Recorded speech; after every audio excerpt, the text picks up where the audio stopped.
to listen to the Lap Traffic Podcast. What is up, Lap Traffic Nation? Welcome to episode 171 of the Lap Traffic Podcast. I am your host, the Professor Brandon Crowd. Oh, hope you all had a great weekend. The West Coast swing is over. Time to head back east. We push the clocks forward an hour. And most importantly, it is time to fire up the trucks this weekend. I am so excited. Let's see. This weekend was pretty fun. Friday night, sister, brother-in-law, niece came over. It's nice to just chill. Saturday, the wife and I headed down to that state down south to go hang out with the Yunkers over at Yunker Motorsports. Brad, Chloe, Andrea. I'm sure a lot of you follow Chloe. And as you know, if you do follow her, she's going to Bowling Green. She's part of the first women's hockey team at Bowling Green. Saturday night, they had their first exhibition game as part of Bowling Green. And while the team lost, Chloe had an amazing game with a goal and 2 assists, which was pretty sweet. It was great to hang out with them. It's been too long since we have last seen them, so it was great to see those guys Saturday night. And then we all know what happened Sunday. I caught up on the Xfinity race. Zaylin came over, watched the race, and we played some Madden, which is becoming the routine. So, and this weekend's going to be more busy. Friday night, going to WWE SmackDown. Saturday, having some friends and family over. So, should be a fun-filled weekend coming up. And speaking of people having a fun weekend coming up, the PETM podcast, Rusty and Sherwin, are set for a fun weekend as well. They are headed to the races this weekend in Atlanta, so make sure you are dialed in to their social media this weekend. I know they will have a lot for you. I've got my Atlanta shirt on. Was there last year with them, had an absolutely great time, and I expect they will have a fantastic time as well. And one other thing that I'm very excited about, Lap Traffic Nation, tomorrow afternoon, sports betting goes live in the great state of Michigan. It's a great day. I'm so excited and definitely looking forward to that. Might have to go place a bet this weekend when I'm downtown for the little wrestling show. So you can almost bank on that. All right, let's get things going because it's going to be a filled show tonight. But before I do, don't forget the Lap Traffic Podcast is a part of the Big Heads Media Network. Big Heads has you covered from sports to entertainment, so go check out Big Heads Media for all your podcast needs. Tonight, Lap Traffic Nation, from MRN Radio, Mr. Jeff Striegle is back on the show. Can't wait to get him on here in just a minute. We're going to kind of recap it all. We're going to talk some trucks, some Cup, some Xfinity, all that good stuff and everything in between. Social media shout-outs. Aaron will be on here with the weather for Atlanta Fantasy to close it out. All right, let's get this thing going. All right, Lap Traffic Nation, joining me on the line, making his first of many appearances of 2020. And I say that because I know June and August are right around the corner. He's making his 9th appearance on the show. He is one of the voices that you hear on MRN Radio. He recently won Interview of the Year on the Lap Traffic Podcast in 2019. Welcome back to the show, my friend and yours, Mr. Jeff Striegle. Sir, good evening. How you doing? That's very well done. Thank you. I have my trophy and everything's sitting right here, so That's I'm awesome. Always reminded. Excellent. How are you? I love it. How you doing? I am awesome, man. How are you? I'm glad to be back. I'm good. I'm glad to be back. I'm glad that spring is back. I'm glad that NASCAR is back. I'm glad about a lot of things right now. It's all good. Excellent. Jeff, man, last time we talked on the show was back in December. Holidays were good. I know you beat a few snowstorms up here in Michigan. You got down south a little bit. Was the off season refreshing for you? Oh, yeah. You know, I've been kidded that I spent more time away in the off season than I did at home. And there's probably some truth to that. My wife and I went to Daytona. We went to the Caribbean, and then to wrap things up, I had a chance to go down and visit with my dear friend, Joe Moore, who used to be, of course, the lead anchor for the Motor Racing Network. And he's got a house. He and his wife have a house just north of Key West. So we said we were fishing. We didn't catch anything, but we spent a lot of time on the water. That's so yeah, awesome. it was really good, and I couldn't wait to get back down to Daytona. And I think we can say now that we all know that Ryan is okay, we can say that Daytona didn't disappoint. And we can say that knowing that Ryan is obviously on a healthy comeback trail. What Saw him in Phoenix. Yeah, Brandon I was saw going him to in say, Phoenix. what a miracle, man! I'm telling you. Yeah, it's when you see things like that, and then you see the ultimate end result, you just you look at them in amazement at the safety measures, the people who are involved. I think sometimes we really do truly forget the people that make the rules and make the cars. If we didn't have the rules the way we did today, Ryan's fate would have been different. If we didn't have people building race cars that like the people that built Ryan's car, this conversation would be different. So, it's great to see Ryan for sure. And we just can never forget the reason why we can talk this way about that accident. And that's the people that typically we don't ever say a thing about. Absolutely. Well put there, sir. I really like that. I really can't add much to that because I think you did a very nice job there with that, sir. No surprise, though. No surprise. Yeah. Lap Traffic Nation, going to do things a little different this week. I've covered all that I can the last 2 weeks with the trucks not being on the track. Fortunate to have Jeff on tonight, who I know is always very generous with his time. So, Jeff, what I want to do is I want to hit you with a few topics across all three series. We can run down what happened this past weekend at Phoenix, and something new this year that I'm doing to get the listeners and followers a little more involved in is getting their take on what they thought of the racing itself this weekend with some spitball questions that I throw at them. I want to read a few of those to you and get your take. How does that sound, sir? Yeah, let's do it. I like it. Excellent. All right, Jeff, let's start with the truck series. Jeff, I love the trucks. We've had conversations, you and I, in the past about Cup guys in the Xfinity and truck series. And I absolutely love the bounty that Kevin Harvick started with Kyle Busch because it's new, it's fresh, it's drawing excitement from other drivers. It's got other drivers and fans engaging with each other on social media in a positive way. It's got the broadcast guys. All eyes and ears are going to be on the truck series over the next couple weeks. For me, this isn't about Cup guys running and taking wins away from the regulars over these next couple weeks. It's about bringing attention to the lower series, which hopefully will keep some interest, will keep some new eyes on the sport, maybe bring some extra people into the track if they know a truck race is going to be there. What do you think? I agree with you completely. I've never been supportive of taking drivers out of a series. I just never have been. People oftentimes, more times than not, in my opinion, show up to see the stars. And when you take the stars out of the sport, yes, our series are where names are made. I get that. I'm all about that. But at the same time, I think when you take a look at the attendance dip when Cup guys or stars, I'm going to say stars. I'm not going to say Cup guys. When they're not in the race, we do see an attendance dip, and I think that it's easy to say that we don't want Kyle. I mean, let's face it, it's a Kyle rule. It's a Kyle Busch rule, plain and simple, because we hate it when Kyle is going to race a truck. But apparently we love it and we embrace it when Eric Jones, Chase Elliott, and Kyle Larson are going to race one. So somebody has to explain the logic to me there. We hate it when one Kyle drives, but we love it when another Kyle drives if he can beat him. So I think it just goes to show you that that's a very debatable situation. I'm trying to find the right words and they escape me at the moment, but I think hopefully you and the listeners understand where I'm going. It seems to be okay for one group of people to do it, but it's not okay when somebody else decides to do it.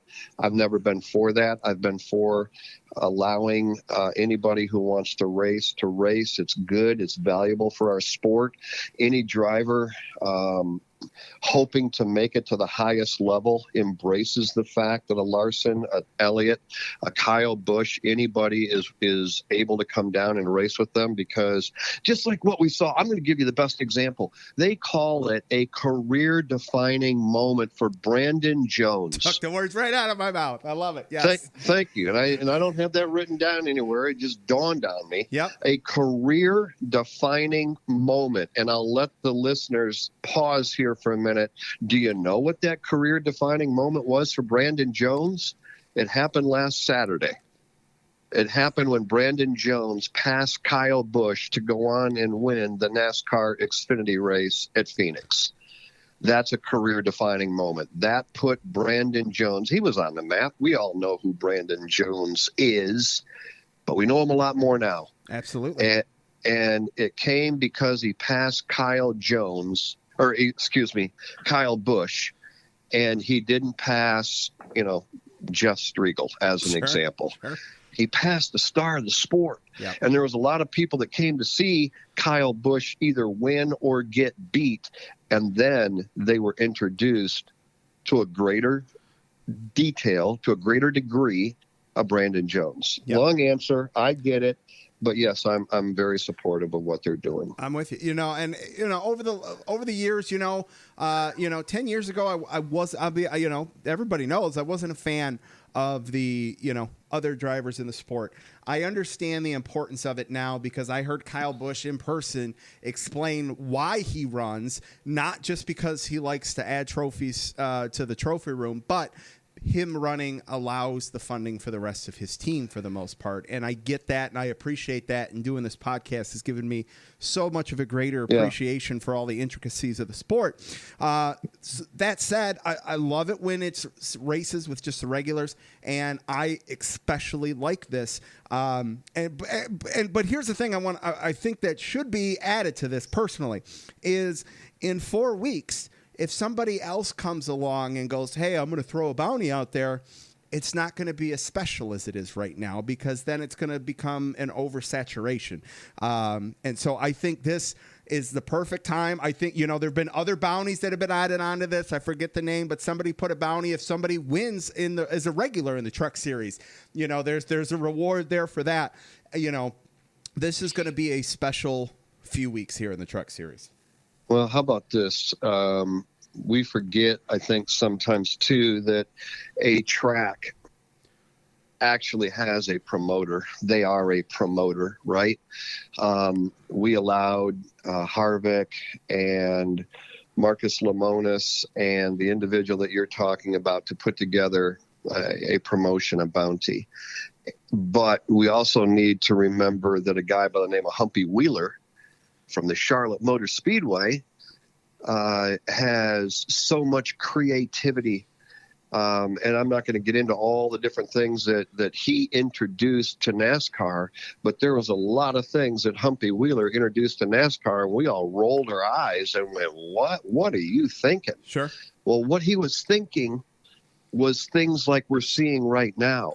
They create a buzz. It's water cooler talk. It gets people excited. It makes people want to buy a ticket. And so when you say, boy, I hope that the next good thing that comes along isn't so far down the line that we lose interest, and hopefully whoever invents whatever is going to be next has the same wonderful creativity that we're using right now. And I say, okay, tracks, okay, Michigan, okay, Richmond, okay, Charlotte, Texas, it's your turn. What are you going to do? What can you do to create excitement like what's being generated right now for the next two races in Atlanta and Homestead?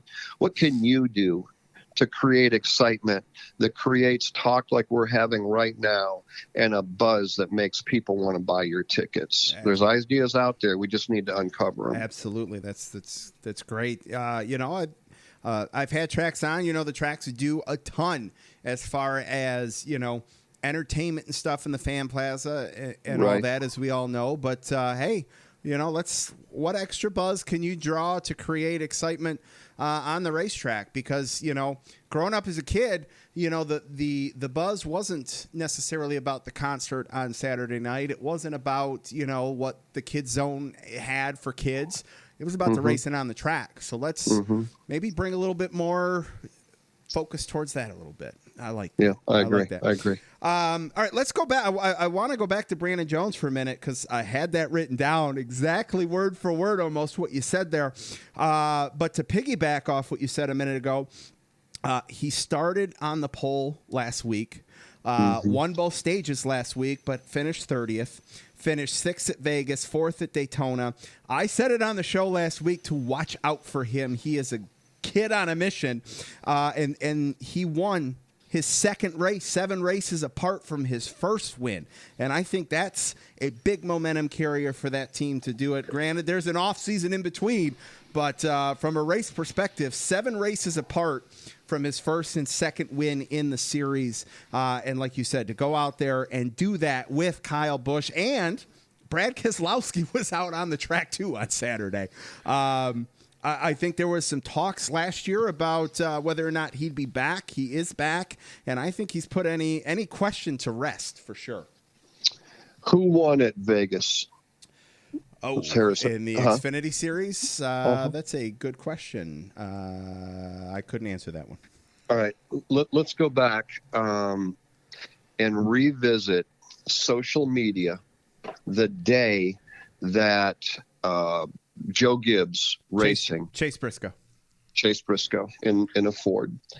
Let's go back to when Joe Gibbs made the announcement that, if you think about it, all of his Xfinity Series drivers, Christopher Bell was moving up, and I don't remember all the circumstance around it, but if you recall, he announced his driver lineup, and social media lit up. Negative, as social media often is, too often. Yes. About Brandon who, Harrison who, Riley's never, Riley couldn't drive a nail. Really? I have a feeling that the very intelligent visionary that Joe Gibbs is and his team of people are going to get more credit than they already have by the time we're done with this, if you see where I'm headed. Yep. Nobody seemed to want Brandon. Nobody wanted to rally behind Brandon Jones because we didn't know him. And I'm speaking for the masses. I'm not speaking for one person individually. Hopefully people who know me understand that. I'm just making a general statement. We didn't know Brandon Jones. We don't know Riley Herbst. We don't know this guy or that guy or this gal or that gal. But Joe Gibbs does, and his team does. And they went out and they tapped into 3 very talented race car drivers. And before this thing is all over, we may be going, man, oh, man. We're going to say, man, oh, man, this guy had a true vision of what these kids were going to become. And I will parallel that to Jack Roush, right? Yeah. How many times did Jack Roush hire somebody to drive one of his race cars or race trucks? And we would say, who in the world is that? And what in the world is he doing? Only to be proven over a course of a year or 2 or a career that individual, Jack Roush, Joe Gibbs, really truly does know how to find and define talent. And I think that's what we're going to see right here with Brandon, just using him as the example. I can't disagree with you there. All right. We all know the talk around the big 3 from last year in the Xfinity Series, Bell, Custer, and Riddick, and I'm going to get to them in a little bit. Since we're talking the current Xfinity Series, we're 4 races in. Put you on the spot. If you had to pick 3 new powerhouses for the 2020 season, 4 races in, I know it's a small sample size, who would you go with? You're talking about individual drivers? Yes, sir. Well, I only get 4, huh? That's nice. Thank you. I'm still waiting for Justin Allgaier to pop out of this slump that he's in. Chastain, I think, is certainly going to be a force to be reckoned with. I don't see how you can look past. I mean, the problem is I wouldn't mind taking all three Joe Gibbs racing drivers in Herbst, Jones, and Burton. I like Austin Cindric. I really like what Chase Briscoe has done. I will tell you this, he's not going to make my 4, but I have to mention Ryan Sieg. Damn it, get off my sheet of paper, Jeff. Well, maybe we'll just use it this way. Good minds, not great. Good minds think alike. He isn't going to be in that championship 4, I don't think. Maybe he will. I hope he surprises me. But I don't know how we can. The Elite 8? Yeah. For Elite 8? I don't see Well, how there you go. I guess if I had to look at it right now, I want to see Gregson grow a little bit before I put him into my 4. I like Noah. I like where he's headed. I like the fact that we have to rein him in just a little bit. I'd rather have a driver that I got to rein in than kicking the butt. So I think what I'll do is it's hard to leave Chase Briscoe on the sideline. I think I'll take Chase Briscoe. I think I'll take Brandon Jones and Harrison Burton along with Austin Cindric, and I'm probably leaving some really good ones. I'm leaving Chase. I'm just going to stop right there because I already said it. I'm leaving Chastain. I'm leaving a bunch of good ones. It's going to be hard. I really like where this series is at right now. There is a lot of young, talented race car drivers that really have their future in their hands. It's really right there for them to decide just how far they're going to go in this sport. Absolutely. No, I love it. I had Briscoe, Jones, Cindric, and I went with the sleeper of Ryan Sieg because I really like what he's been able to do these 4 races in. It's impressive for sure. All right, let's talk a little Cup Series. There's a lot we can talk about from the series itself, and I want to get to those. But I want to start off first with your lucky dog pick this weekend. Thank you for your lucky dog pick this weekend. I was going to say, I gave them to you. Yes. Your lucky dog was Nascar for realizing the short track issues from last year and addressing it. You said great race due to the changes made in the offseason. Jeff, we saw a completely different Phoenix race this weekend compared to the 2 races we saw last year. You and I talked about this last year, and I almost wish that we could go and pull the audio. Everybody was ready to burn the grandstands down, that, it was awful racing. And I think we used, if I'm not mistaken, Brandon, I think we used at the end of the year that there were 3 passes for the lead at Martinsville, in both races. Yep. And you know what? That's not acceptable. We know that.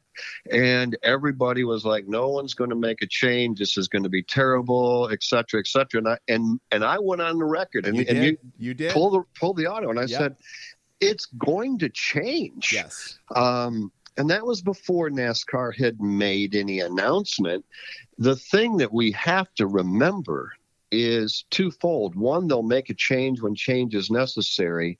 And 2, we can't turn the ship around in the channel overnight. I'm sure that NASCAR recognized they had an issue. But for NASCAR, they can't just wrap up Martinsville in the spring. Let's say we go Martinsville, Richmond, Bristol, that 3 short track swing, right? We do that 3 out of 4 races in a row. All right, well, we can't just after that on Monday go, here's the deal. We're going to change everything. And when we come back to our short track next time, we got to have this package. Well, you just can't do it. These things take time. It takes time to build cars. It takes time to evaluate what package we're actually going to be providing the teams. So I feel like I knew. This isn't because somebody told me. My gut. I felt like they knew that there is an issue, and I felt like that issue was going to be addressed, and they did that, and now we move forward. And is that the absolute perfect package? I don't know. I think as somebody, smarter than me, did some really investigative research, they might come up with another idea that might make it even better racing. But certainly, as we leave Phoenix and head on to Martinsville and Richmond and Bristol, I'm very, very pleased with what we saw, and I applaud NASCAR for recognizing it and taking a stand to make the change. They're in this for the long haul. They want to better the sport. Not everybody always sees that, but trust me, there's no reason to open the gates to nobody walking through them, and they know that. Sure. So, they recognize the fact that they had a good race at Phoenix, and I'm sure that NASCAR and Phoenix realizes that they're going to sell some tickets right now in anticipation of what we're going to see there in November. Can't disagree at all there, sir. All right, this one I hope is a fun one for you. Joey Logano picks up his second win of the year in 4 races.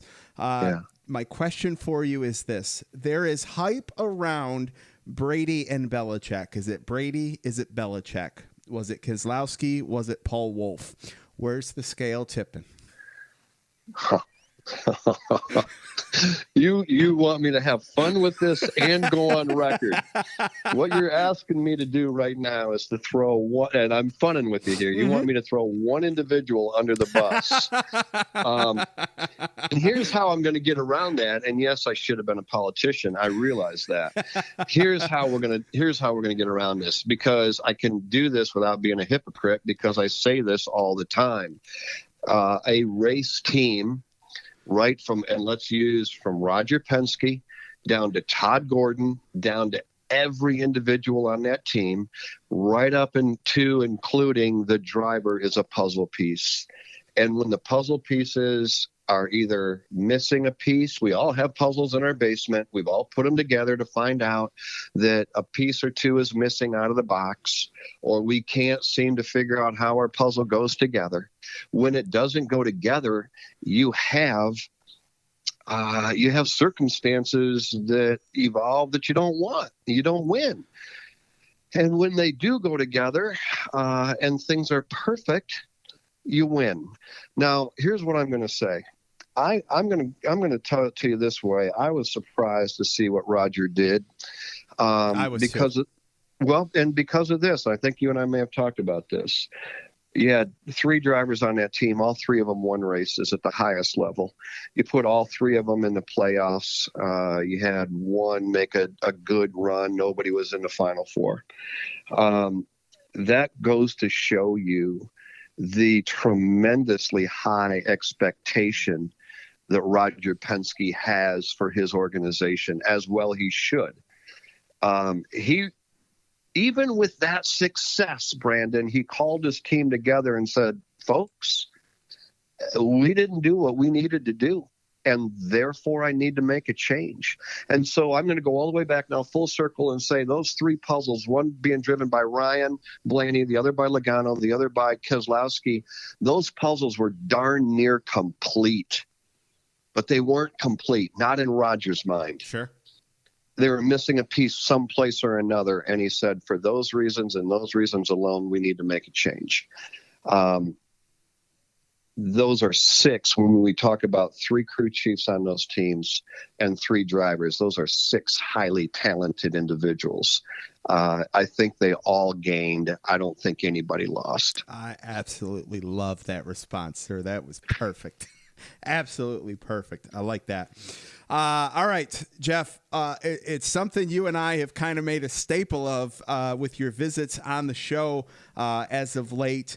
And we can't, you and I, talk on a show without talking about Chevy. Last week, 3 races in, each manufacturer had a win, and I had a very different perspective last week. This past weekend, Ford, they're leading the charge. 2 wins over, 1 for Toyota, 1 for Chevy. I think it's evident Chevy's faster, a little more consistent across all the teams. Jimmy wasn't anywhere to be found last year. He's led some laps. He's shown some speed. Chevy's got a win. They put 4 cars in the top 10 this past weekend. I think Chevy missing the Final 4 the last 3 years in a row Chevy was on a mission this year to go and find some speed and maybe put a little bit more money into the last year with this car than maybe some of the other teams. That could be a premature statement to make. I understand that. But where are you at with Chevy 4 races in? When we talk about a puzzle piece, Chevrolet was missing a few of them last year. They weren't missing a piece. They were missing several. Yeah. Now they seem to have them. And here's the great question. What was it? What is it? All right. It's the same chassis. It's the same engine. The only thing that has changed is the body, and the body changed slightly. You've got a bunch of highly talented engineers over there doing the very best job they can to try to figure out a way to make their car go as fast as humanly possible. Got it. Get it. But what is it that turned that program around? Because they have turned their program around. Chase Elliott right now could be sitting on 2 wins. There's no doubt in my mind. I mean, they had the issue at Phoenix. They had the issue at California. I guess it was California when he knocked the valve stem off the car. I don't know if that was Vegas now or California. I don't remember.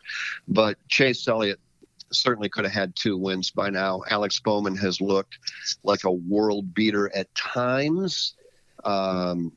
I thought Jimmy has looked good at times. I don't know that Jimmy has looked great yet, but he's looked much, much better than where he was last year. Sure.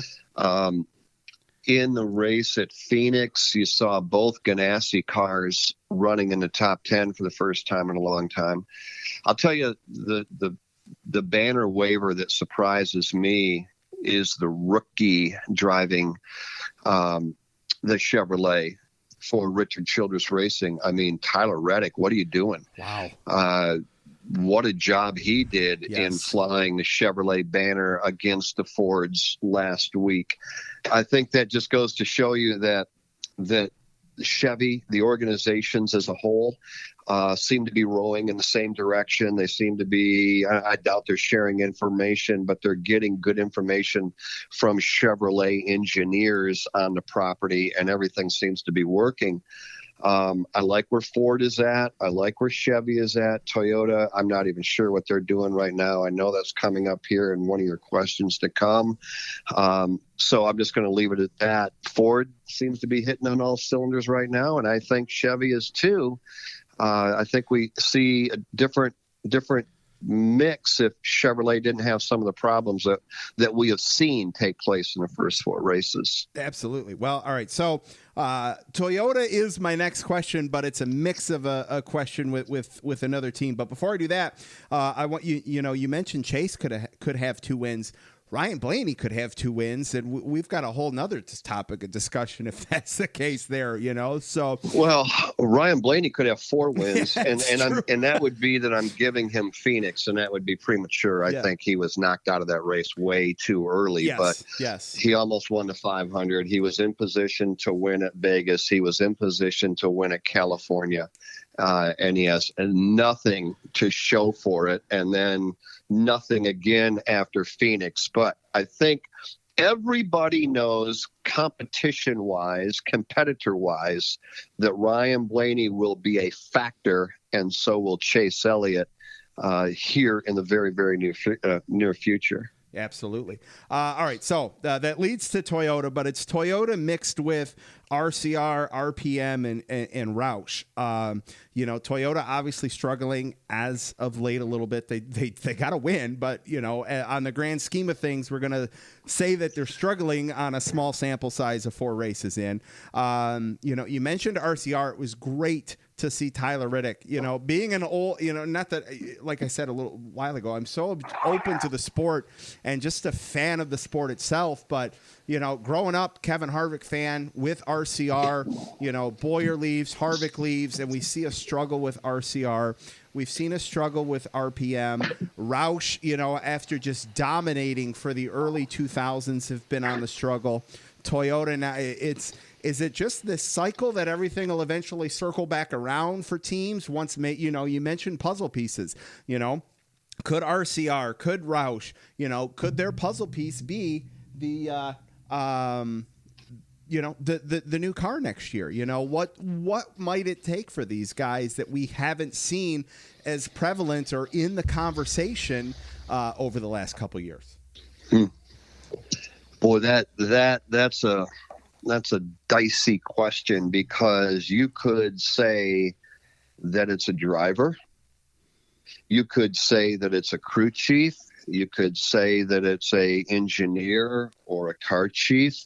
When you take a look at each individual team, and I'm saying like a Austin Dillon team and a Tyler Reddick team under the Joe Gibbs under the RCR organization, right now Tyler Reddick is faster than Austin Dillon is. Sure. I don't know why. And I say that based on what we know right this minute. That could change. Austin Dillon is just, stumbled coming out of the blocks. I mean, they were not very good last week at all. They weren't very good at California at all. When you look at Joe Gibbs, I don't know that I need to look at anybody in one of those driver's seats. I think Eric Jones and Truex and Busch and Hamlin, I mean, they're as good as you can get. Here's something that I just find interesting with Gibbs. Everybody is talking about, if we can turn our attention to them for a minute, everybody's talking about what's going on with the Toyotas. Well, you got to be able to get out of your own way before you can have success on the racetrack. When you start, we're 4 races in. They have started at the tail end of the field Yes. 6 times. 6. Now, granted, they've got 4 cars. That means that they would have had 16 opportunities to start anywhere other than last. But in 6 of their 14 starts, 16 starts, 4 times 4, right? 4 drivers, 4 races. That means 16 starts. Yep. 6 of them have resulted in starting dead last. At some point, you make your own luck, right? Yeah. I mean, if you're going to start last and you get wadded up at some point coming through the field, don't throw your helmet at the guy that junked you. Throw your helmet at the reason why you started dead last. Sure. Absolutely. When you can't get your car through tech, don't, and I am being pretty negative on this deal, but I get sick and tired of hearing about how a car failed tech 3 times or 4 times or 3 times, I guess was what it was in this instance. But you know what? When you can't get your car through tech twice and then you can't get it through a 3rd time, don't waste my time trying to tell me how unfortunate it is that we have this individual starting dead last in the race. I don't care. The guy that started on the pole leading the field of the green flag didn't have a problem getting through tech. Why did you? Sure. Why did you? And the other thing I would add too, and everybody's been saying this, you're a victim of your own success. And there is something to be said for that. When you win, what did they win? 19 times last year? Modern day record for an organization. It's hard to live up to that. It's hard to do that back to back. And by the way, we're only 4 races in. And by the way, they already have 1 win. So, I mean, I think when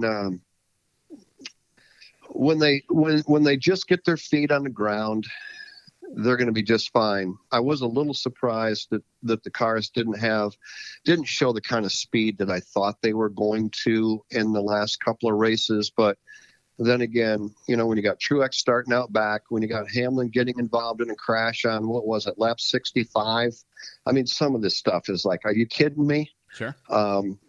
Stop talking about what's going on with the Toyotas, because there's nothing going on with the Toyotas other than they can't get their cars qualified and they can't get their cars to the end of the race. And when you can't do those 2 things, you're probably not going to have a very good finish. Absolutely. They'll be fine.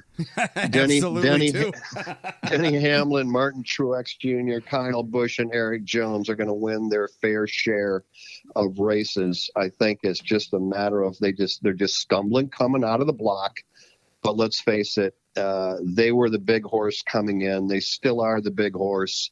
And until you beat them on a regular basis, I'm not too worried about the Toyotas or those individual those individual teams. I'm with you. And to that, I want to add, you mentioned, six of 16, in terms of where they could have started through the year.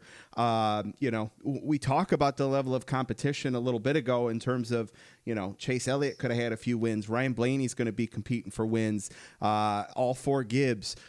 You would like to think, Harvick's going to be competing. Can Almirola or Clint Boyer maybe go out there and make a push for it? You've got when we're talking about this, what sounds like could be a toss-up in the Final Four. And I know it's early to be talking about the Final Four, but when you look at, the stats that people are laying down right now for the struggles of Joe Gibbs and Toyota, there have been 24 spots for the Final Fours that we've had, and they've put and fielded 12 cars out of those 24 eligible Final Fours over the last 6 years. So from that regard, the level of competition each year seems to get higher and higher these last few years. Now that everyone's got a grasp on stage racing, on playoff eliminations, the Final Four, I really wonder, we're used to seeing Kevin Harvick, Kyle Busch, Joey Logano, Brad Keselowski, Martin Truex Jr. There's 5-6 guys that have kind of been rotating in and out of the Final Four. Guys are sick of seeing those guys in the Final Four. Chase Elliott wants to get to the Final Four. He had a horrible 3-stretch run in the playoffs last year to where he probably, if it's not for that bad luck of 3 races, I think where he finished outside the top 30 in the playoffs, he could have been in the mix there. We talk about Ryan, there are guys that are tired of seeing the same guys win the championship and get to that Final Four.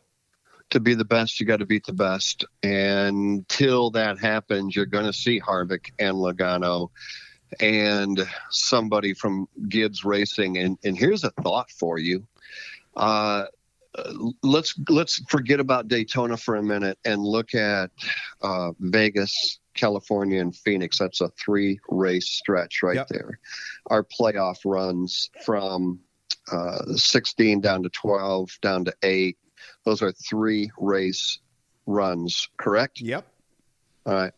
What happens to Kyle Busch, Truex, and Denny Hamlin if they were to have had that type of a 3-race run in the middle of the playoffs? They'd be out. They're potentially. Out. Potentially, it right? Depends on what the playoff points that they carry with them. Yeah. But if we were to say, all things being equal, they'd be done right now. The difference between a Gibbs Toyota driver in the playoffs and, to your point, Chase Elliott a year ago, is the Gibbs guys don't stumble. And when you don't stumble, you put 3 of your drivers into the championship 4.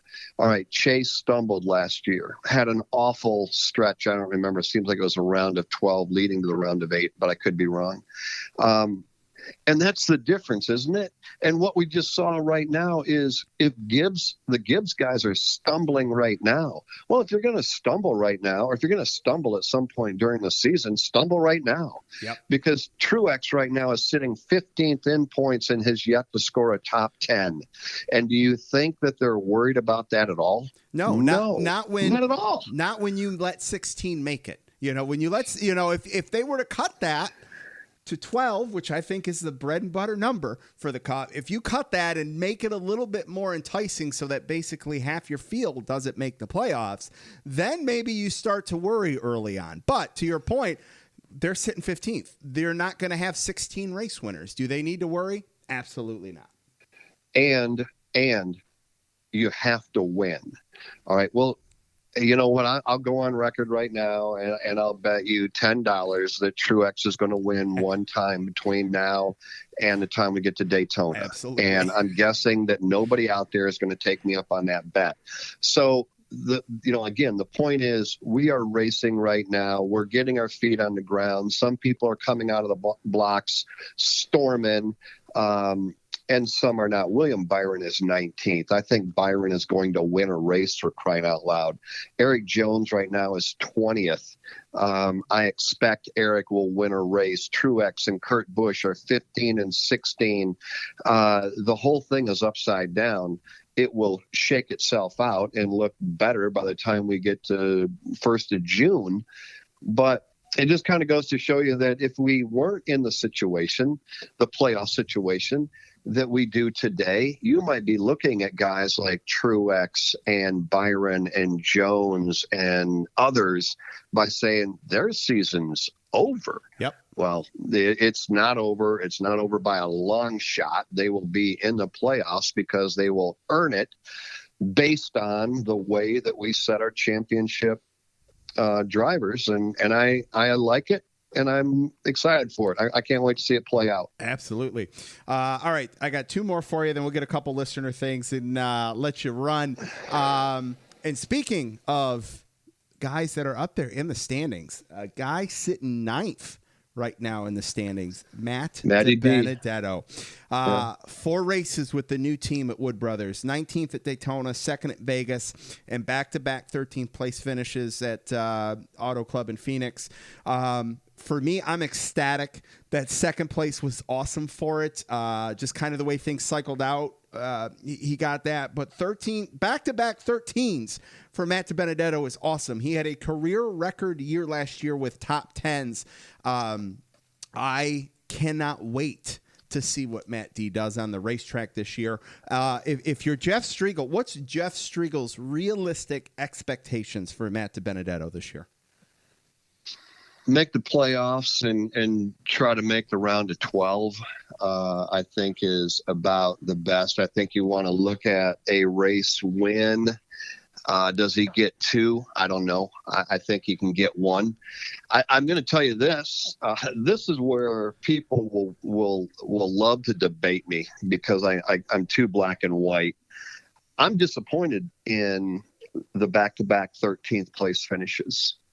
And the reason that I'm disappointed is because I was there and watched him run inside the top 5 in both of those 2 races. Sure. Before some reason or another, and I don't know, Brandon, I don't know. They fell out of the top 10 and were not able to rebound. Okay, this is, we're talking the big leagues here. I don't know who stubbed their toe. Still a good finish. Don't get me wrong. Yep. Don't shoot me. Don't get me wrong. But who stubbed their toe? At one point, Matty D's running 3rd. And competitively, he's passed cars to get to 3rd. There was one time in particular at Phoenix that I know he went in. It might have been when he went in 3rd, Brandon. I don't recall. And he came back out like 8th or 9th or 10th or whatever. Okay, boys, can't do that. Not here. Yep. This isn't the Truck Series. This isn't ARCA. This isn't Xfinity. Got to get that car in and off of pit road, just like your driver is wheeling it on the racetrack. You can't give up spots like that. So that's why I say I'm a little disappointed in 13th because, quite honestly, to the team's credit and to the driver's credit, they ran very well. Absolutely. And I was very impressed with them. And I do think that they win. And I do think they make a championship run this year. How cool would that be to have the Wood Brothers Ford racing for a championship after we leave Daytona? And I think it's very realistic for them to do it. Absolutely. I tell you what, I know what kind of a fan Matt D is of Bristol. I remember the August race last year. How awesome would it be if Matt Benedetto was able to pick up that 100th win with a little redemption at Bristol this year? Oh, I think they'll tear the grandstands down. I think that, I look at Matt as one of these drivers that probably doesn't realize the type of fan support he's going to have. He has a lot now. Yeah. But I think that this is a young man who stands on the verge of major stardom if he can grasp the golden ring. Yep. Or the brass ring or whatever the heck they call it. We'll make it brass this time.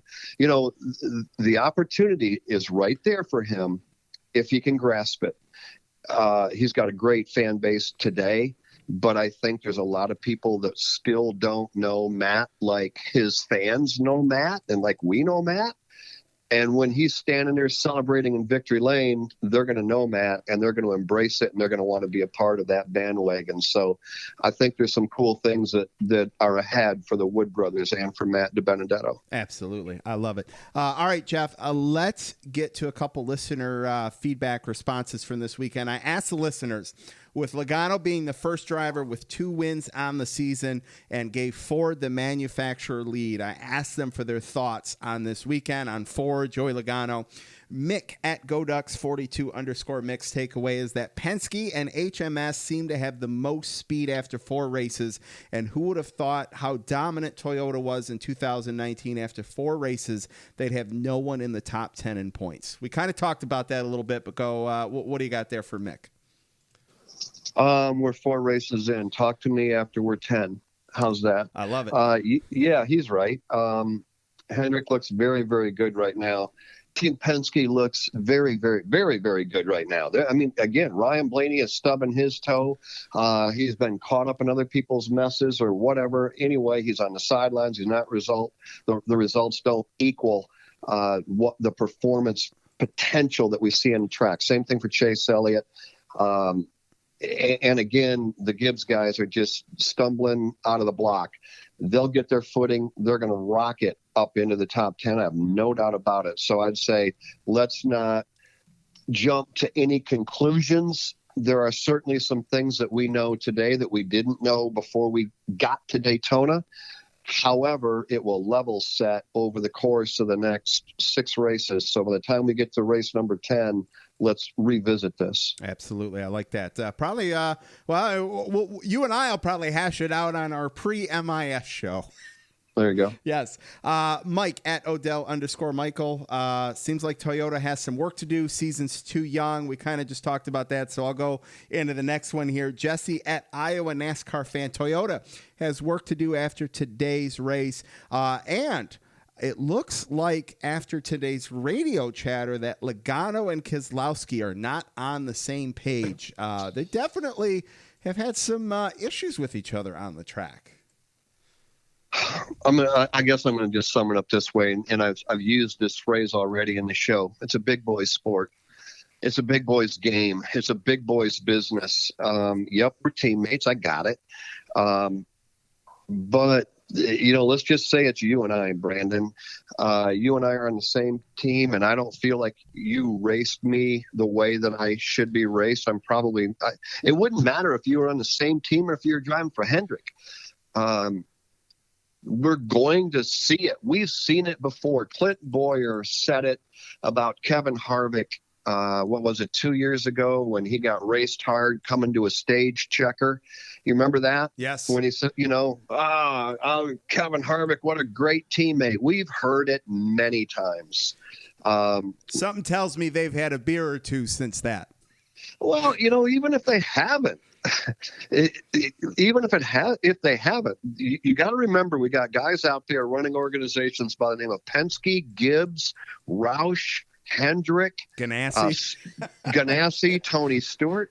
If they think for a second that their drivers have crossed the line or are about to, you don't think that they're going to call them into a conference room and say, hey, listen to me and listen to me good. I'm the one who writes your check, who signs your contract, and you're here for a reason. You're here to represent this organization. You're here to represent our sponsors, and we're going to do it, with the utmost respect for one another we can have on the track. So it's going to happen. I'm not going to make a lot out of it. I'm aware of it. I think there's probably 2 or 3 other organizations right now that have the same kind of backbiting going on behind closed doors. Yep. And I think it's a product of the sport, but I don't think it's going to get to a point where it boils over, because that's when the owner will step in. Absolutely. I'm with you there. Jeff, this has been absolutely a blast. I thoroughly enjoyed this. I know that just on history here, we're going to try to do this pre and post MIS June and August. Man, you're welcome back anytime. I love talking to you. The show always gets a great response when you're on. I might reach out to you maybe in May if you got a Tuesday night free. Maybe we'll get you on and then maybe do a season recap like I know we did last year. It is always a pleasure, and I really look forward to having you on, man. I really appreciate it. Yeah, let's do it, Brandon. I really like the feedback from the fans because I love to hear what the fans have to say, and I don't always agree with what the fans have to say, but it's important that we hear it because a lot of times they experience something that I don't see or hear or witness, and I like to hear that. It's always certainly refreshing to hear fans embracing the sport. And sometimes it can be frustrating to hear from fans that maybe had a bad experience or they're not liking something that's going on. And I was going to say it's fun to break that down. It's never fun to break it down when somebody had a bad experience, but I do think there's an opportunity there to talk about who's good, who's not so good, what they liked about this track or what they didn't like about that track. So anyway, I really do enjoy the fan interaction. I like that as a part of the show, and anytime, my friend, Brandon. I appreciate it. Real quick, I talked to him today on the way home from work. Sherwin over at the PETM podcast says hello, and he wanted to pass along his well regard and good wishes there to you, sir.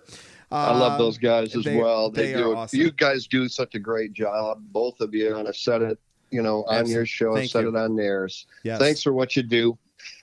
It's always appreciated by everybody in the sport. And I know that not everybody in the sport gets an opportunity to say thank you for keeping NASCAR in the forefront, keeping fans entertained with opportunities to give feedback like you guys provide. So thank you. Appreciate it. Thank you, Jeff. Lap Traffic Nation, huge thanks to Jeff Striegle from MRN for calling into the show tonight. Jeff, great to talk with you as always. We'll talk to you soon, and can't wait to see you at the track this year for sure. You bet, bud. All right, Take care, Brandon. Yep, thank you. Well, Lap Traffic Nation, how awesome was that? Listen, I've made a real effort to keep the show under 70 minutes so far this year. Not going to be able to do that this year or this show. And it's just because Jeff Striegle is just an awesome guy to talk to. I say it every time. I'm so glad I've gotten to know him over the last couple of years. Just a great guy, so generous with his time and everything. And the conversation just flows so natural. So it's you don't cut it short because it just flows and it just rolls. So I hope you all enjoyed that. Jeff and I covered everything that needs to be covered from the sport, I think, is concerned. So I am going to get right into social media to help push things along here a little bit. Everybody, make sure you check out the website, thelaptrafficpodcast.com. Like on Facebook, The Lap Traffic Podcast. On Instagram, The Lap Traffic Podcast. Follow on Twitter, @LapTrafficPC. Listen to the show on iTunes, Podbean, Stitcher, Google Play, wherever you listen. Featured this week on Podbean, which is awesome. Very excited about that. Subscribe, download. Leave a review, 5 stars, of course, but leave a review if you've got a second while you're listening. Much appreciated. Got the 5,000 follower giveaway. I think it's time to get another t-shirt giveaway fired up here, so I'll get that going later this week, if not early next week. Some new follower shout outs. Trevor @_Trevor Travis _ from MIS. Great to have another MIS follower on board. Zach @ZachClary11 from South Carolina. Big fan of HMS and the 24 and 9 team. Welcome to the show. And Kenny @Hunt8897 from New York. Another Chase Elliott fan. Welcome to the show. Don't forget on the website, get yourself a Lap Traffic t-shirt. They're pretty cool. There are a ton of designs out there. Go check those out. I've got free stickers and koozies for you. If you want one, go visit the contact page, fill out that with your name and address, and I will send one to you for free. Yeah, I think that's going to do it there. Let's keep things going. Let's get Mr. Aaron Studwell on the line. All right, Lap Traffic Nation, joining me on the line. You can follow him on Twitter at RaceWeather, on the web at raceweather.net. Mr. Aaron Studwell, sir, good evening. How are you? Good evening, sir. I'm doing well, and yourself? I am good. It's good to have you back. I'm liking the back and forth. It's been a lot of fun. It's been fresh, I think, for everybody. So welcome back. Yeah, in all honesty, I do miss it, but I understand the situation, and I think, like you said, it's good to mix it up every now and then. And then when we get into the summertime and we need to cover for each other, it'll definitely be easier for us to be in a routine with you and each other. Absolutely, yes. All right. Lots to talk about here before we even get to this weekend's weather at Atlanta. Let's start, as of course we're always going to do, when Michigan basketball or football is relevant. Well, and I'm not even sure can we say it's relevant? I mean, man, they have shown signs of brilliance. They started the season with brilliance. Midway through the season had some brilliance, but man, they have not been able to close some games out. They get behind big, like 20-point deficit, and it's hard to make that up against teams in the Big Ten like Ohio State and Rutgers, and they've made it interesting, but they just can't finish it. Lost another one here on Sunday, opening up as a 9 seed in the Big Ten tournament, playing number 8 Rutgers, who they were able to beat twice this year. But it's kind of been an interesting year for Michigan basketball. I think for me, the expectations have to be realistic, though. I think you look at the game this past weekend, they're going to College Park, but they were number 6 in the nation. I didn't expect them to win. Now, I didn't expect them to lose by double digits. Sure. But I know how Maryland plays at home. 9 seed. If you say that back in November, I'm like, you're wondering who got hurt. Livers did get hurt. Yep. But he's come back, and they've just been inconsistent. Now, I do like the fact that even though we're considered the away team, we're playing, as you pointed out, number 8 Rutgers, who we did beat twice, once at their place and once at the Garden. So, but then the winner gets Wisconsin. So, and Wisconsin over the last couple, and I look especially last year when we were pretty strong with Beeline and all that. We went to Madison and got our butts handed to us. I don't know if we were able to play them twice last year, but I know, we did not favor well against them this year. So that would be, I tell you what, if they are able to go and play Wisconsin, saying they can get past Rutgers, I think that would be quite the momentum booster for them. That's for sure. And it's definitely the way you want to roll into the tournament. So I'm trying to think who they get next after that. Because I tell you what, Sparty has a hard time. They get the winner of Purdue, Ohio State, which might be that best game being played on Thursday. That looked pretty good. I tell you, from Michigan's perspective, I didn't want to jinx it. I didn't want to look too far past the second round there. Well, third round for that. Right, yeah. Fill me in. Right. So here's what I also want to look at right now, based on this morning, and it's Monday. We're recording Monday night. This morning when I looked, they were currently predicted as a 6th seed in the East for the big dance. Okay, I did peek at that. Has that changed, or is it still a 6? No, it was still 6 playing East Tennessee, who is winning right now over Wofford. Okay. I tell you what, though, I like the current. Obviously, it's all going to change, but I like the teams and the matchups in the East bracket. So, I think we maybe have a little chance. You mentioned it a minute ago in terms of what realistic expectations are. What for me, a realistic expectation should be to get to the Sweet 16, and anything, if they're able to make it past that, should be considered a success, I think, with a first-year coach in Juwan Howard. Losing some players, injuries, and just looking at the season as a whole, what should be considered realistic there. I agree with you 100%. A Sweet 16 appearance, and then depending on the matchup and how they look. I mean, if they roll through the first 2 rounds and say, hey, they go to a Sweet 16 against another a seat, maybe a 8 or 9 seat or something even lower. Yep. And it depends on how all falls out. And right now, you look how strong that Big Ten conference is. They're getting 10 teams in, with Indiana on the inside looking out, and Purdue on the outside looking in. Yep. According to ESPN. Yep. No, I'm with you there. Let's see here. What else as far as Michigan basketball is concerned? Well, I tell you what, as long as Xavier Simpson isn't driving any cars, we should be okay. Oh yeah, dude, designated driver. Right. That's all I'm saying. All right, let's shift topic here. Racing this past weekend, Phoenix. What'd you think? I enjoyed the Cup race. I enjoyed the package, the low down force, the tiny little, I'm like, I saw a picture of the spoiler. I'm like, oh, that's so much smaller than anything else I've seen in the last 4 years, I'd have to guess. Probably more than that. But yeah, I'm with you. Higher horsepower is a great package. The thing that worries me is NASCAR. We're going to go back and look and see how we can tweak this package. No. Leave it alone. We know we're going to get this at Bristol, Martinsville. I'm not sure if they're going to throw in some of like the mile tracks, if they're going to use it at Richmond or Dover, anything like that. Dover would be good. That would be amazing. I look for it provided great racing, and I hope we get it. Let's tie in racing here. Lapped traffic fantasy, weatherman, head to head. You and I suffered with Ryan Blaney's 1 point this week. I suffered with Denny's Hamlin's just bad driving.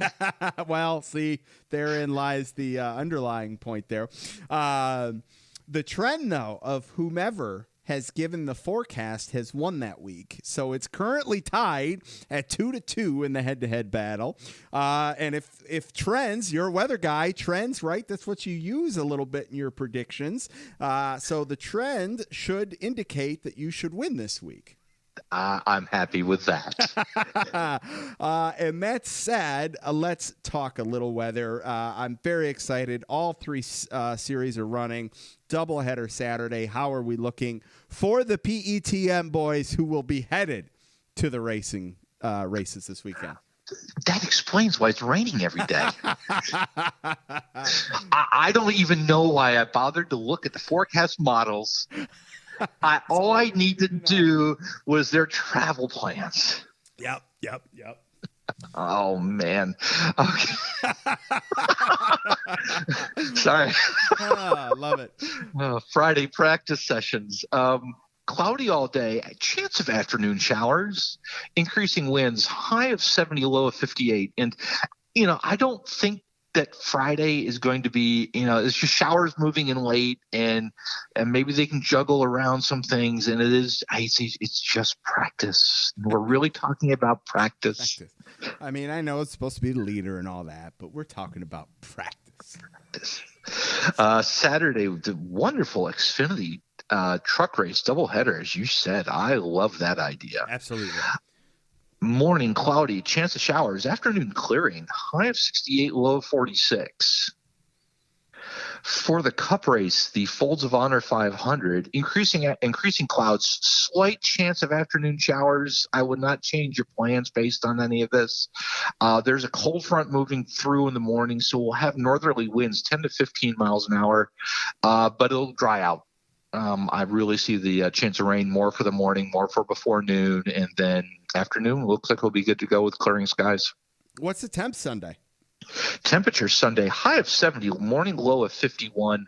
70 will be kind of early, and the temps might drop into the afternoon. Well, I tell you what, I was with Rusty and Sherwin last year at the Atlanta race, second race of the year in February at Atlanta, and it was cold. It was nasty. So 68 Saturday, 70 Sunday, and it sounds a lot better than what we had last year with that just overhang mist for 48 hours.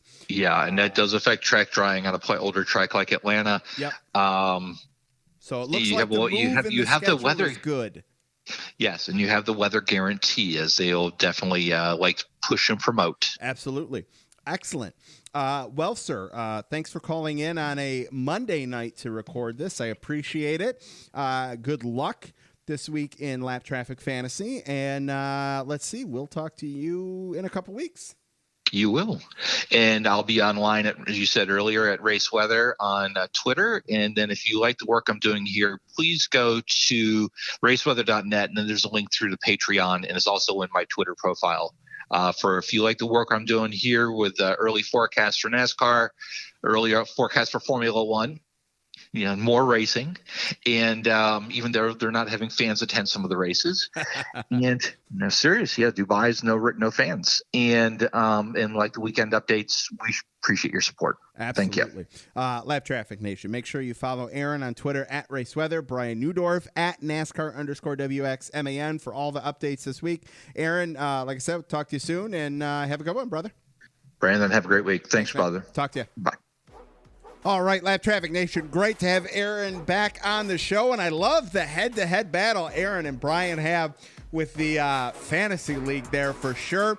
All right, that is some barking dogs. That means it is time for this week's Lucky Dog and Lap Down picks. You guys know the drill. After race weekend, tweet your Lucky Dog and Lap Down picks. I'll read them back, or if you're feeling brave, you can call the Wave Around hotline, 248-965-9538. Leave your picks there, and I will play them back. All right, my lucky dog of the race weekend is Paul Wolf. Has to be. Bottom. No questions asked. Has to be Paul Wolf. A lap down. Also feel like it's got to be a no-given or a no-brainer. It's going to Ryan Blaney. You got me 1 point in the fantasy league, hurting me yet again in my own league. It's brutal. All right, let's get to your tweeted responses. Jess at Iowa NASCAR fans, Lucky Dog, everyone. The short track package tire combination is so much better for the fans, the drivers, and NASCAR. Lap down, Truex, been a rough start to 2020. Yes, it has. Rowdy at the Rowdy Dragons, Lucky Dog goes to Logano and Paul Wolf. They're going to be a force to be reckoned with this year. It's hard to argue that, sir. A lap down, none other than Martin Truex Jr. for having a rough start to the season. Mick at GoDucks42_Mick's Lucky Dog. The fans, I was worried that the championship race would be a bust, but the changes made it a race. Absolutely, sir. A lap down, Hamlin for his actions again this week. Yeah, well, Mike at MikeTuck12's Lucky Dog. Logano had all those cautions not fell, he wouldn't be the winner. Lap down, Keselowski for pitting with 3 laps to go from one of the best restarting positions all day. Mike at Odell_Michael's Lucky Dog. Logano for overcoming a broken jack and a speeding penalty to win, along with Brandon Jones beating Kyle Busch on Saturday. Good call there. Jeff Striegle would agree with you for sure. Lap down, unlucky break for Blaney when he got caught up in the early crash. Eddie at EG3_Fast Eddie's Lucky Dog. Brandon Jones, well-deserved win at Phoenix on Saturday after making the race-winning move on Kyle Busch, 100%. Lap down is Blaney and Truex. The bad streak of mojo continues for these guys. Neither can catch a break. Nathan at Elmarola_Ford's Lucky Dog. 2-time Logano for another win so early this season, and he's given himself the Lucky Dog for picking up 100 points in Lap Traffic Fantasy this week. I love it. Lap Traffic Fantasy, getting a Lucky Dog in there. I like that. And Colin at Colin_with_cars. Huge Blaney fan, so I'm still kind of mad at Denny for driving him way deep into the corner and taking Blaney out. But Lucky Dog, Team Penske for another win and continued speed. A lap down, nothing really. Great race. Got a bunch of those. That's awesome. Hey, we don't have to have something to complain about, so that's great. And of course, you heard me mention a little while ago with Jeff Striegle's Lucky Dog goes to NASCAR for realizing the short track issues from last year and addressing it. Great race due to changes made in the offseason. Those are your tweeted responses. Let's get to your calls on the Wave Around hotline. Hi, Brandon. It's Matt at Camper News Net. This weekend with the race at ISM Raceway, really enjoyed this weekend with the Xfinity race and the truck race. The Cup race, I meant. My apologies, but the Cup race. Anyway, it's good races this weekend, enjoyed both of those, and especially the Cup race today was really, especially towards the end, very exciting. I really do feel that with the championship race this year at ISM Raceway, that I think this is a preview for the championship race at the end of the season. I definitely think this is definitely going to give the drivers definitely a good idea as to what they could expect at the end of this season. And it was very exciting. I really enjoyed it, and it was a lot of fun. Definitely enjoyed the race today. And with that, and get on to my lucky dog and lap down picks. So I got 2 lucky dogs this week. The first one definitely I would say has to go to the racing. The racing, especially for the Cup Series today, with the short track racing, with the package they had, it really, I think, made for an exciting race. It was definitely very entertaining. I think this package, is, as I said before, a preview to what the championship race will look like. I definitely think drivers are going to learn from this.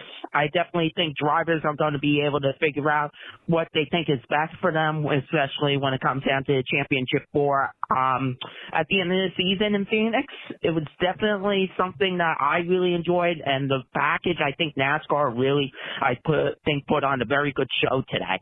And my second lucky dog, Ryan Newman. I'm very happy to see him at the track this weekend. He definitely, he looks very good. I know he's not medically ready yet, and we'll see how long it takes him to come back. But him with the team, working with Ross Chastain, working with the team this weekend on the car, really, and being at the track is a very good sign that maybe he might be coming back soon. Maybe even, sometime this season. And, I'm very happy to see that, it's Ryan Newman's back at the track, and hopefully we'll see more of him at the track this year, and maybe in the car this year, for all we know. So, and lucky lap downs, I have no lap downs this week.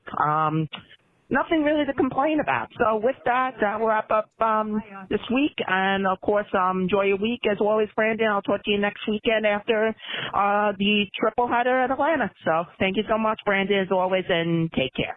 Oh, Matt, thank you for calling in. As always, really appreciate it. You hit the nail on the head there. We are going to kind of see this again at Phoenix, probably even more intense considering the Final Four will be racing for a championship. Always seems to work out since this new format that the championship 4 always seem to make their way to the front.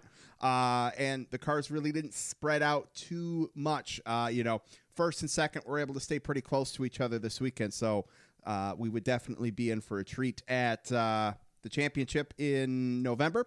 And yes, of course, great to see Newman back. Who knows when he'll be back in a car. But yeah, it was awesome to see him there.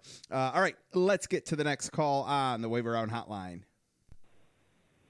Hi, this is Kristen, and it's Kay Hagelin, 79. I'm stuck here in Phoenix in the parking lot waiting to get out. And thinking back about the race, I give my lucky dog to Joey Logano, although I really would have loved to see Harvick wreck him at the last minute to win it. And I give my lap down to Truex, but he's my guy, and he's really not doing good this year, so it kind of makes me sad. But I do say that I love Phoenix Raceway. They have great infield. They have just great facilities. Love it. The weather's been great, but I'm really sad to leave the race knowing that Joey Logano won. Oh, Kristen, thanks for calling in. First-time caller on the Wave Around Hotline. Love when people call leaving the track. Awesome. Thank you so much for calling. And I can feel your pain there with having to leave with Logano's win there. It definitely came across. I'm so sorry your driver didn't win. But, hey, there's always next time. Hopefully you get to go to the championship race here in November. All right. 2 more for you. Let's get to the next one on the Wave Around Hotline. Hey, Brandon. It's Kathleen at KHI Fan. I didn't see the Xfinity race, and I missed the first stage of the Cup race, but everything I saw after that, wow, what a great race. And thank goodness, because I think it gives us hope for what we might see for the championship race. I really hope that holds true. My lucky dog this week is going to go to Joey Logano for 2 wins in the first 4 races of the year right off the bat, and with a new crew chief at that. So I know it's still early, but I think it makes a statement, at least for a while. We'll see what happens with that. And my lap down this week is going to go to Tyler Reddick. He was having a great day, headed toward a great finish, and then the flat tire happened. So that was kind of a big bummer for him. It's kind of exciting watching the 3 Xfinity guys from last year and what they're able to do this year. So that kind of adds an interesting aspect to the Cup races. At least for me, it does. Keep an eye on those guys. Anyway, short call. That's all I got for now. I'll talk to you later. Bye. Oh, Kathleen, thank you for calling in. I appreciate it. Interesting lap down with Tyler Reddick. I agree completely. Nobody really picked up on that. So I love that you did there, at least from a lap down perspective. And he totally had one hell of a race going. And I know I've kind of thought that he maybe of the 3 rookies was maybe in some of the worst equipment if we're just looking at those 3 drivers. And he definitely showed some speed, showed how to drive with that extra horsepower with the short track package. So I was very impressed. Didn't get to finish, but still impressed with Tyler Reddick from Sunday for sure.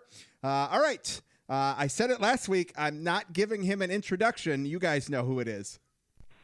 What's up, Brandon and Lap Traffic listeners? Voice of the Waiver on Hotline at Racing Camp, calling in for his weekly hot takes, and I'm coming in hot today.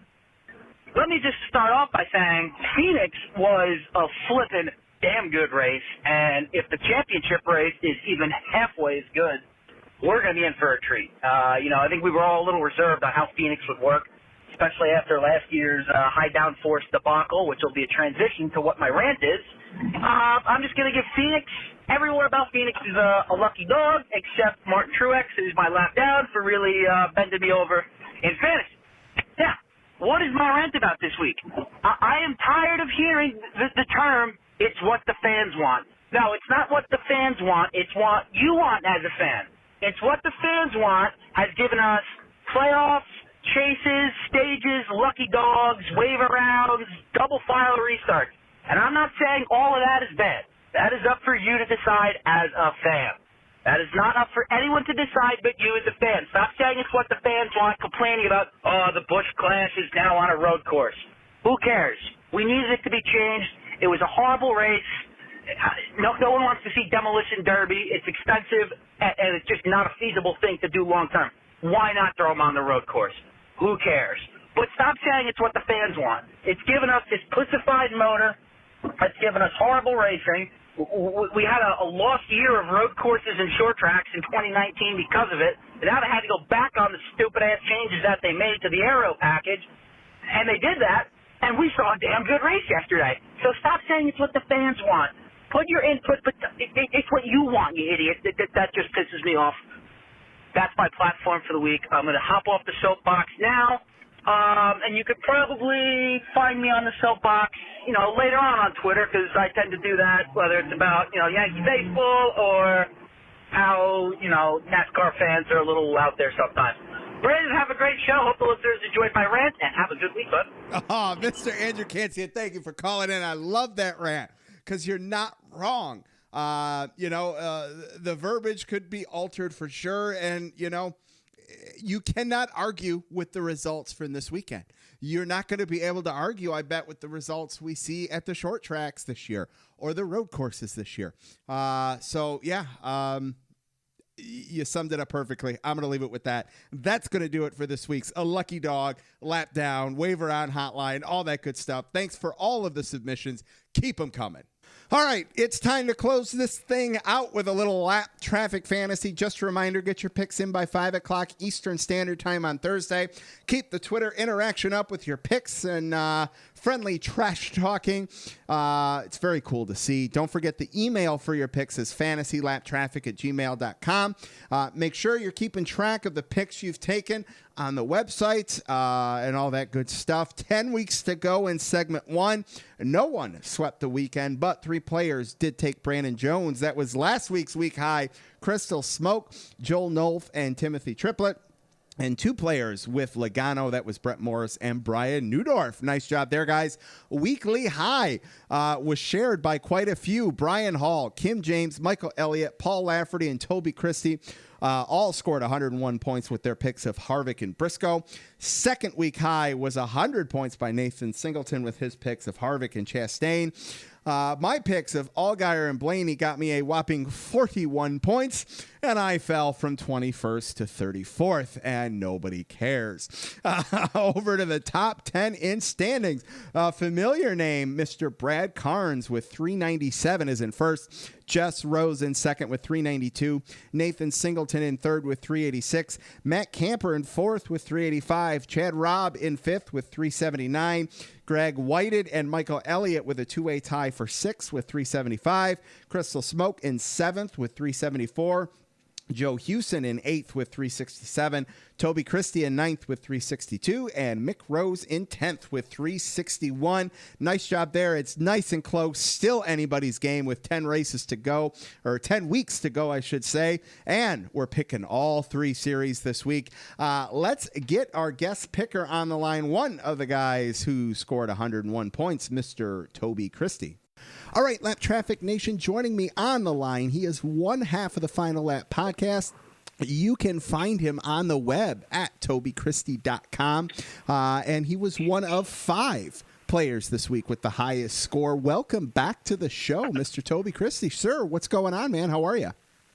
Hey, Brandon. Yeah, thanks for having me on. I didn't think that I'd be number 1 at all this year. And if so, definitely not this early in. Well, hey, it was a crazy week for sure. There was some shifting in the standings. You've moved up into the top 10 there this week, so nicely done. Yeah, I appreciate it. It's really impressive. It's a fun thing you got going on there for sure. Appreciate that. Thank you. Yes.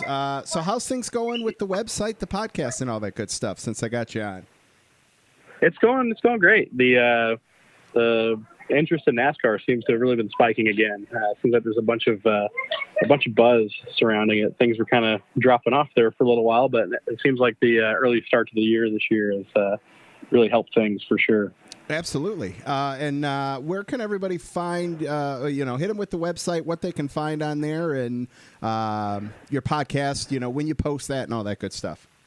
Yeah, so tobychristie.com is where I post all my my writing stuff, and you'll pretty much find anything there is to find NASCAR related there. Of course, I've got a podcast page, which includes your show and lots of others. I'm a little behind on getting that one updated, so that should get updated sometime this week. But yeah, that's where you can find all that stuff. And then the podcast, The Final Lap Weekly, you can find anywhere podcasts are available: Spotify, TuneIn Radio, Stitcher Radio, iTunes, everywhere. So just search for The Final Lap Weekly and you'll find it. That's awesome. And I know you and I messaged you on Twitter the other day. You and I have been bouncing back and forth, one on top of the other there on the iTunes fantasy sports ratings there. I'm just happy as hell that I'm ranked, let alone I didn't know I'd, every once in a while crack like the top 50. So that's awesome there, man.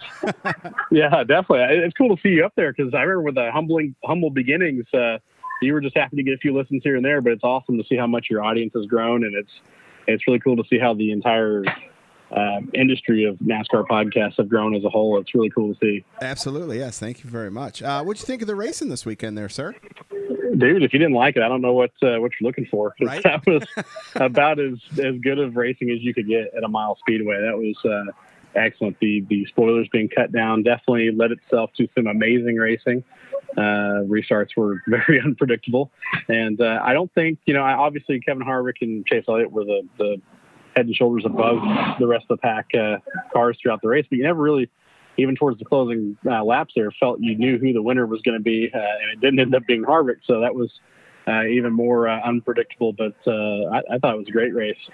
Yeah, no, I thought it was fantastic. Like you mentioned, the package that they brought was perfect. I can't wait to see that at Martinsville. I can't wait to see it at Bristol. I wish I could say I can't wait to see it at places like Michigan and Pocono and some of these other intermediate tracks. But hopefully soon enough we'll start to see something like this on the intermediates. Definitely, yeah. So that's the thing. It's hard to when you have races like this.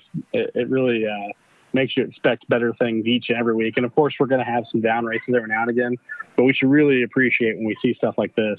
And we've had an excellent start to the 2020 season. Absolutely, between the short track package, the 3 road courses that we get, that those races now become special just because you know what you're going to be able to expect to some quality racing out there on the track.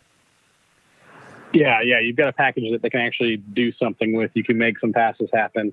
And the leaders, the couple of guys that were up front, kind of broke away from the rest of the pack, but those 2 guys didn't really break away from themselves very much throughout the day. So you still had a battle for the lead all day long, and you had battles all the way through the field all day long. It was very fun to watch. Absolutely. Alrighty, sir, what do you say? You ready to make some picks for this week at Atlanta? Let's do it, man. All right, Lap Traffic Nation, the West Coast swing is over, and we are headed back east to one of the more noticeable moves in the 2020 schedule. We are headed to Atlanta for the first 5th race of the season.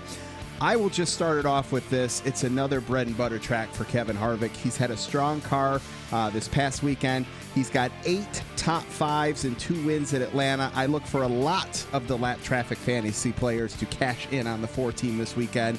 And there are some noticeable trends. Ford has won the last 3 races with 2 wins for Keselowski, 1 for Harvick. Chevy won the prior 3 races, 2 by Jimmy Johnson and 1 by Mr. Casey Kane.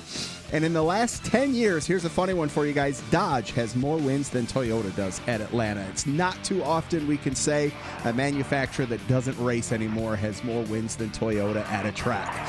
Question is, Toyota or Chevy even things back up with Ford in the win column? Can Toby go back-to-back in week highs in the Lap Traffic Fantasy, and will I ever catch a break? We'll find out this weekend. But first, it's time for our picks. Toby, we'll start with you. Who's your take for the Truck Series this week? Well, I'm going to go with experience with the just wild surface that Atlanta Northway has. So I'll go with Johnny Sauter. I think he'll get a pretty good finish this weekend. Uh-oh. I'm sorry, but that is also my pick, and that just means you're a curse for the rest of the week. I'm so sorry. Great. Maybe I need to change that. Yes, LT Nation, I am going with Johnny Sauter as well. Over to the Xfinity Series, sir. Who do you got? Well, I'm going to stick with the Chase Briscoe thing I've been doing. I've been kind of sticking with it each week. Well, all right, so we're 2 for 2 on picks. I, too, have Chase Briscoe, but I think you've already used my Cup pick, so hopefully this maybe will break the trend. Who do you have for the Cup Series, sir? Yeah, I think you're right. I'm going to go Chase Elliott. It's his hometown track. I think he gets it done. Nice. Excellent. That would be awesome. I know the Dawsonville pool room and that area would be out of control if he were to get a hometown win at Atlanta. I am sticking with Fords for all 3. I've been saving them. I am going with the 4 of Kevin Harvick this weekend for sure. Sir, don't forget to send your picks in as well via email for me. Those are our picks. Can't wait to see who you guys take. Toby, thank you so much for calling in. I appreciate it. Enjoy the racing this weekend, and we'll talk to you soon, man. Thanks, Brandon. You take it easy, bud. Thanks, you too. All right, Lap Traffic Nation, that is going to do it for episode 171 of the Lap Traffic Podcast. Make sure you check out the website, thelaptrafficpodcast.com. Like on Facebook, the Lap Traffic Podcast. Follow on Twitter at LapTrafficPC. Subscribe, download on iTunes, Podbean, or your favorite hosting site. Be on the lookout for a new contest t-shirt giveaway. Big thanks to Toby Christie, Aaron Studwell, and Jeff Striegle for calling in. I'll work on somebody for next week. Don't get caught chasing the lucky dog. Make sure you tune in each and every week to the Lap Traffic Podcast. See ya!